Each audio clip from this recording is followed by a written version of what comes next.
Hi, my name's Phil Gardner and welcome to Fun with Boxes. Well, today I'm taking a look at a game that I have really been looking forward to playing, and that is the game Deckchairs on the Titanic.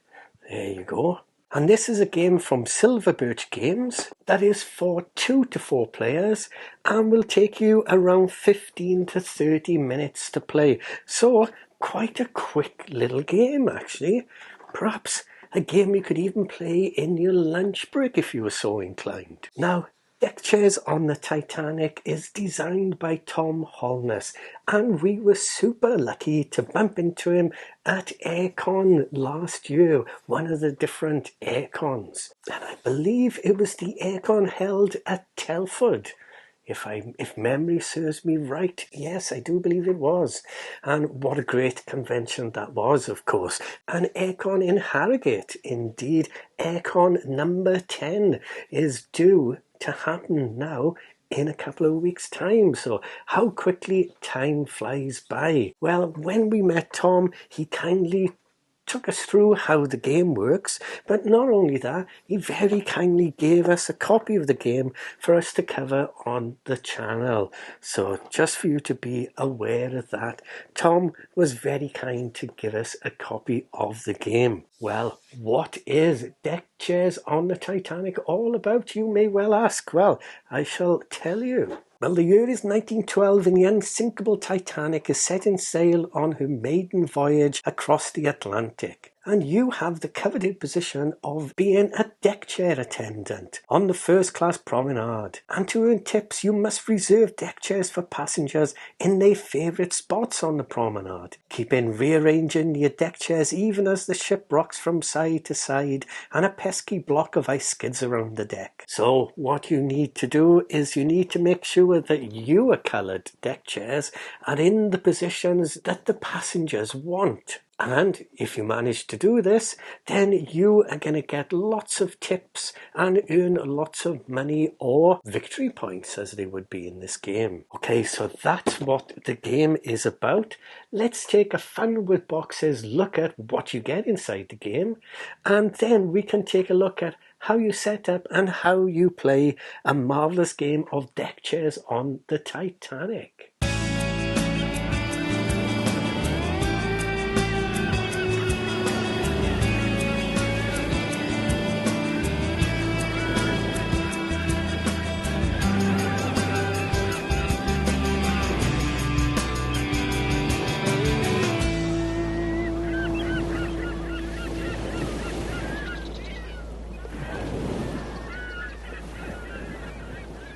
Okay, let's take a look at how we set up a game of Deckchairs on the Titanic. And the first thing we need to do is to look at the number of players who are going to play the game. And I'm going to set this game up for 2 players for this video. But depending on the number of players, you will use different amounts of coloured components. So for a 2-player game, each player will take 6 deckchairs in their colour. So the 2-player game will be red and blue. In a 3-player game, you will be using the yellow components and you will take 4 deckchairs of each colour.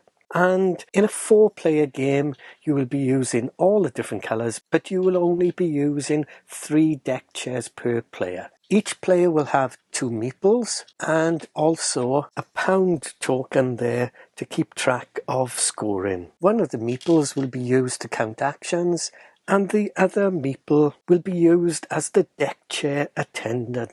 So setting up for a 2-player game, we would remove these. The next thing we would do is take the promenade boards, and if you notice they're double-sided and they have the player count listed at the bottom of the boards. So you would look for your player count. So I'm looking for a 2-player game. So I will just pick 2 of the boards that have 2 players written on them. And one of these is going to become the play board. So for example, I will use this one. As you can see, it's got 2 players there. And this is the other board with 2 players on the bottom that I'm going to use as part of the setup. And if I slide this board down here, and introduce this board. Okay, and what we are going to do, this is going to be our board that we are going to play on, and this is going to be the board that we use to set up. And the coloured squares with icons on your setup board will indicate the starting positions for your deck chairs on the play board. So these icons here represent the starting positions on this board. And you would simply place the coloured deck chairs onto this board following this pattern. So we have a blue deck chair there, then a red deck chair here, one here, and then looking along we have a blue, and then a blue deck chair here, and then we have a blue deck chair right next to the central white deck chair, and finally a red deck chair here. So this pattern should be replicated here, and then we will place the iceberg block onto the central square with the white deck chair icon. So once we've done that, we can remove this as we do not need it any longer, and then we've got our central shipboard there ready for play. So next we need to place the stern of the ship and the bow of the ship to finish off setting up the playing area. Next we will place each player's layer meeples onto the actions remaining track, and this is just to track your number of actions you've taken on your turn. We would pick a star player, and this should be the last player to have set sail from Southampton. Otherwise just choose at random. So we will just choose at random here because none of these meeples have set sail from Southampton as far as I know. Then we place the points tracker, the money tracker tokens here, and then we take the ship movement tracker cards and we find the one that has no arrow on it and place it on top of the piano there. Then we would shuffle the remaining cards, and these will become the ship movement deck, which we will place here. But first we need to decide whether we're going to play a short game or a long game. So we're setting up a short game for 2 players. So we would draw 3 cards, and the rest of them can be put back into the box. So you would place these onto this space and then reveal the next card. So we can see here that the ship is not going to move at the end of our first turn, but following the first turn this will be removed and this will come into play. This will be turned over, and we can see that at the end of the next turn the ship is going to sway this way, and then at the end of the turn after that it's going to sway that way. And then finally we know that on the very last turn the ship is going to sway this way. And that's how this little system works.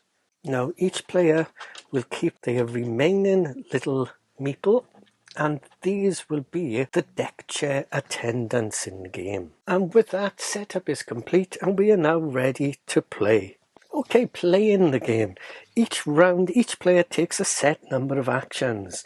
And in a 2-player game, as we can see here, we have 4 actions that we can take. In a 3 or 4-player game, there will be 3 actions for each player. And each player will take 1 action at a time, with play passing along clockwise to the left. And each player must take all of their actions, whether they wish to or not. And after taking an action, you move your action counter down 1 space to keep track of the number of actions you have left in the round. And the actions can be used to move one of your deck chairs, place your deck chair attendant, or push the ice block. So let's take a look at these in turn.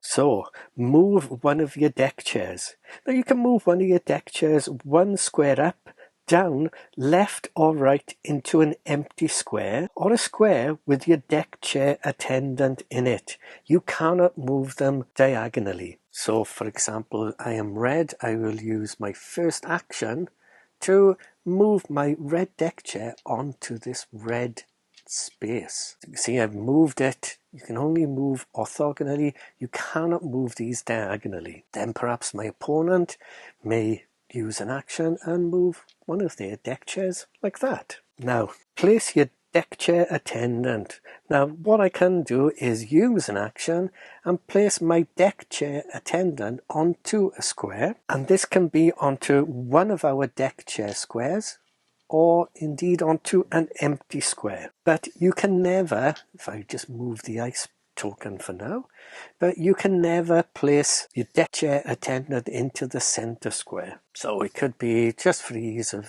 example here, the blue player will go here and place their deck chair attendant into that square. And the final action you can do is push the ice block. And you can push the ice block in any direction, moving any deck chairs that it hits, but not deck chair attendants. Now, the ice block can move in any direction, so the ice block can move diagonally. And the iceberg will continue moving until it hits either the edge of the board or a deck chair. And once it's pushed, it will travel in that direction, as many squares as it can, until it hits a deck chair or a deck chair attendant or the edge of the board. And you can hit your own deck chairs or your opponent's deck chairs with the ice block. If the ice block hits a deck chair, it stops in the square the deck chair was in, pushing deck chair along in the same direction, the same number of squares the ice block has moved, or until the deck chair hits the edge of the board. A deck chair attendant or a row of deck chairs already pushed to the edge. So for example, on my turn, what I could do is use one of my actions and push the ice block one square over, pushing that deck chair over one square. The blue player now wanted to use the ice block to push my deck chair up in this direction. They can't, because the deck chair attendant is going to block that ice block from moving. What they could do is move 1, 2, pushing this deck chair 2 spaces, but it would only go as far as there because it's blocked by the edge of the board. On my turn, I could use the ice block and again push my deck chair diagonally by using the ice block. And just using this as an example here, if I was to move the ice block diagonally, or perhaps my opponent would do this now using their final action of the round, then what they could do is push one space into here, which would push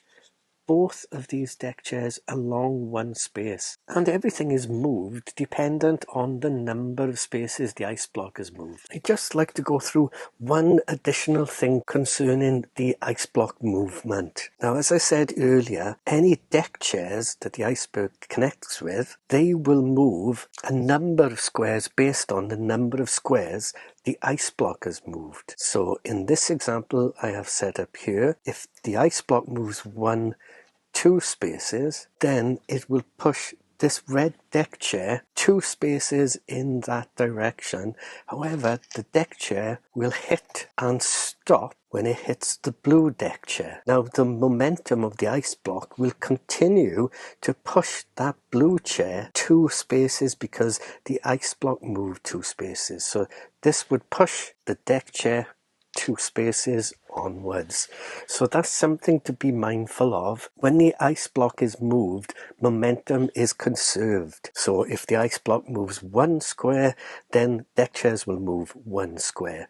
However, if the ice block moves 2 squares, then the deck chairs will be pushed 2 squares along, if possible, of course. So remember, the ice block cannot push a deck chair in a square occupied by a deck chair attendant, nor can it land in a square that has a deck chair attendant in it. If pushed towards one, it will simply stop in the square before the deck chair attendant. You can, however, use the ice block to push a chair into a square with a deck chair attendant of its own colour already occupying the space. So by using the ice block, you could push a deck chair and get a deck chair of your own colour into the same space as the deck chair attendant. And a deck chair attendant cannot be in the same square as a deck chair attendant of a different colour. And the ice block is not going to be affected by the ship's movement at the end of a round. And it must move when pushed. That is, you cannot use the action to push it towards an edge if it is already next to one. Now, once everyone has taken their actions, that's the end of the round. And what we would do first is we would then look at the ship movement. So after all players have taken their actions, the sinking ship tilts, moving all players' deck chair pieces 1 square after the ship's movement has had its effect. And then players will earn tips from their customers. And that's going to be based on where their deck chairs are on the ship. Now, at the end of the first round, the ship is not going to move. So we would simply score everything where everything currently is. Now, if you've managed to get your deck chair into the white deck chair center space, you will gain yourself 4 points. And for each deck chair on one of your own coloured spaces, you will get 2 points. So for example, if I am red here, I have this deck chair on my red space, that is going to score me 2 points, or earn me £2. And finally, you will score 1 point for each of your own deck chairs on an opponent's space. And looking here, I can see I have 1 deck chair here and 1 here. They would both score me 1 point each, for a grand total of 4 points at the end of this round. Whilst my opponent is going to score 2 points for being on their own blue square, 1 point for being on one of my squares, and another point again for being on one of my squares. So they too would score 4 points, and you would mark this by moving their score point tracker. And this represents the money you are receiving in tips for getting your people's deck chairs into the places where they much prefer them on board the ship. With this being the most coveted spot for 4 points, and their own coloured spots for 2 points, and they'd be quite happy to sit on another coloured spot, but would only get the 1 point. Now, in this example, the ship doesn't move at all. So once we have scored, we would discard this card and move this card into its position and reveal the next ship movement card, so that we can tell in the future the ship is going to move this way, and in the future after that moves that way. Then we would earn our tips as we've just done, and then we would take back any placed deck chair attendants, and we would return these back to their starting positions, rotating the starting players. So we'd swap these round here now. So again, in a 2-player game now for this next round, we both have 4 actions that we can take, but now the blue player will be starting. So let's just pretend now that we have played the second round, and now we're going to do the ship movement, and we can see that everything is going to move this way. Everything is going to shift along in this direction. So this deck chair can't move, it'll stay where it is. This one will move along 1 space, this one will move along 1 space, this one along 1 space, and so on for each of the deck chairs as they slide along to the movement of the ship. Now, any deck chairs with a deck chair attendant in, they will not move at all, because the deck chair attendant is keeping them there in place. Also, the ice block is too big for that to move. It can only move if we push it ourselves, so that is unaffected. Now we can see we have a deck chair attendant here, which is going to stop this from moving, which also stops blue from moving. And then finally we move this deck chair across to the right. And just to give a further example, if I leave everything exactly as it is, at the end of the third round, then everything is going to tilt this way. So, for example, these would all move up here. Now, this won't move because the deck chair attendant, and again this won't move, and this means this can't move either, so that will stay where it is, whereas this one will move up. And that's how the ship movement works. And once the final round has come, you will know this because this will be the last ship movement card. You will perform this movement, and whatever the deck chairs have ended up, you would do the final scoring, and then whoever has the most points will win. And it is as simple as that to play. A simple concept of a game.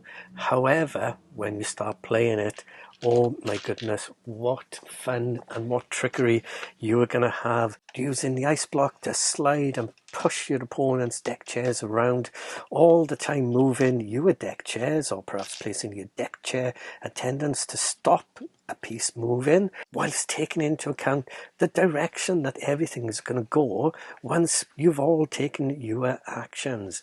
What a clever little game, what a lovely little puzzle, and what fun it is to play. Well, there we go. What a fascinating little game this is. It is very straightforward indeed. Surprisingly straightforward, actually. But, oh my God, is it playable? Yes, indeed, it is super playable and super replayable as well. And as I mentioned earlier on, it only takes about 15 to 30 minutes to play. Especially if you play the short version of the game. You can play either the short version or the longer version of the game. And it's just such a very simple, clever puzzle of a game, because yes, you can move your deck chairs onto your coloured spaces, but you've got to keep an eye on that ship tilting that could move them off at the end of the turn. So you've got to keep an eye on that, but also that pesky block of ice there, that could be moving along, bumping into your deck chairs and knocking them off the spaces that you want them to be on. Or you could take control of that pesky ice block and actually use it to your own devilish ends to actually perhaps knock your deck chairs into better positions for when the ship drifts, or perhaps even knock some of your opposing deck chair attendants' deck chairs out of the way. It's a very quick, fun game to play, and definitely one that we would play on our lunch break. I'm really looking forward to playing this with, say, 3 or 4 players to see how that changes things up. But what I must say is, at 2 players, we have found this very good fun to play indeed. Now, like I said, and again, thanks to Tom, Tom did gift us this game, so please do bear that in mind. However, it's a cracking game. It is a cracking, fun little game. And I wish I had picked this up a long time ago now, because it's been out for a number of years, since 2021. Well, if you see Tom with his deck chairs on the Titanic at a games convention, pop along and say hello, and why not treat yourself to this rather wonderful game. Or if you see it in your friendly local game store or online, then why not pick up a copy of this game? It really is tremendous fun.